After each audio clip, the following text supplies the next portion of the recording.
and welcome to the Intel Brief, your daily intelligence briefing on global geopolitics. Today is Tuesday, 1 October. I'm your host Daniel, the founder of HM Intelligence, and every weekday we bring you not just the news, but the so what from the events and decisions that shape our world. So grab a coffee and get ready to be informed. In today's update, we'll be covering NATO takes on a new chief, Israel launches a possible ground invasion into Lebanon, and Germany has arrested a Chinese national on suspicion of spying.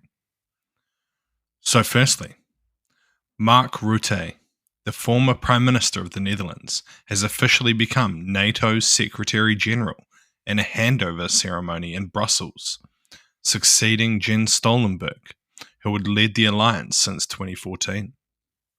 During the ceremony, Rutte expressed his gratitude for the trust NATO allies have placed upon him, acknowledging the large responsibility that comes with the role.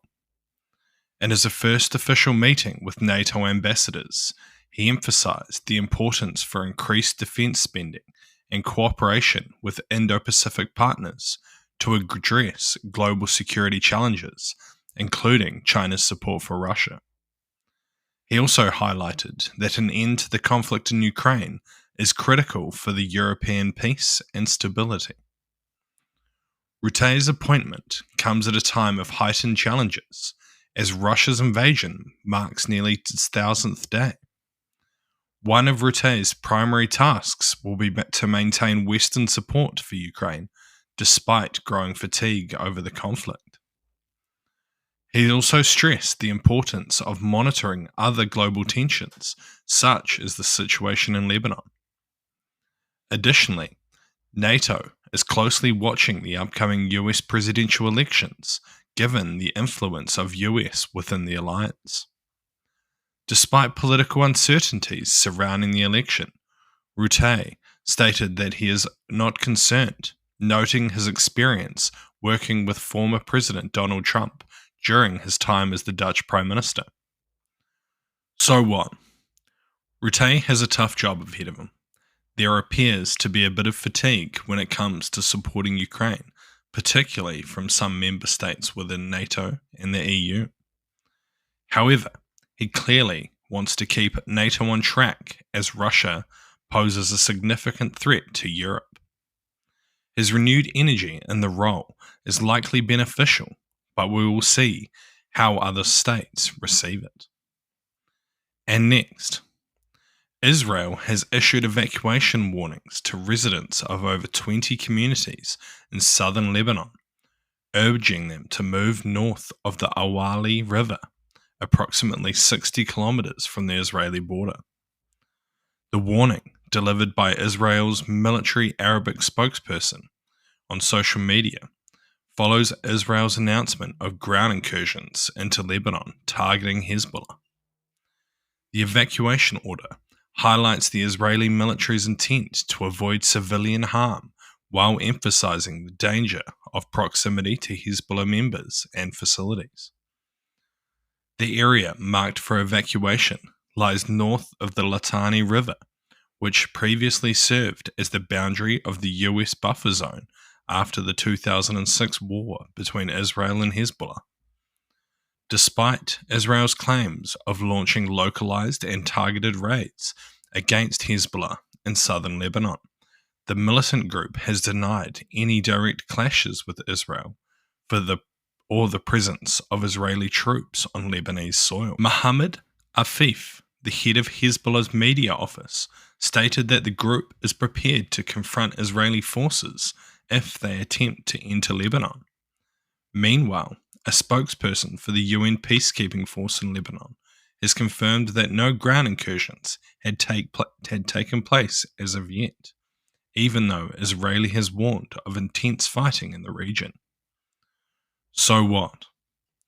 While reporting is unclear about if Israel has crossed into Lebanon, it seems likely that they intend to in the near term. However, the extent of their engagement is the key question on everyone's minds. It is possible that they will just look to completely eradicate Hezbollah near the border areas, past the boundary of the 2006 peace agreement. However, this is something that could take several months or longer if Gaza is anything to go by.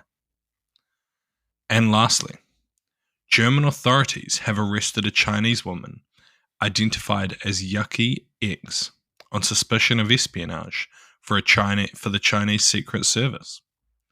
According to the Public Prosecutor's Office, she worked for a logistical company at Leipzig Halle Airport in eastern Germany, where she allegedly gathered sensitive information on the transportation of military equipment and individuals to a German arms company.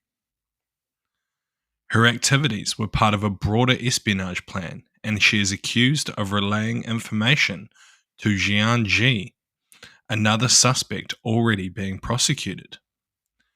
Ji, who was arrested in April 2024, is accused of spying on Chinese dissidents in Germany and passing information regarding European Parliament negotiations to the Chinese government.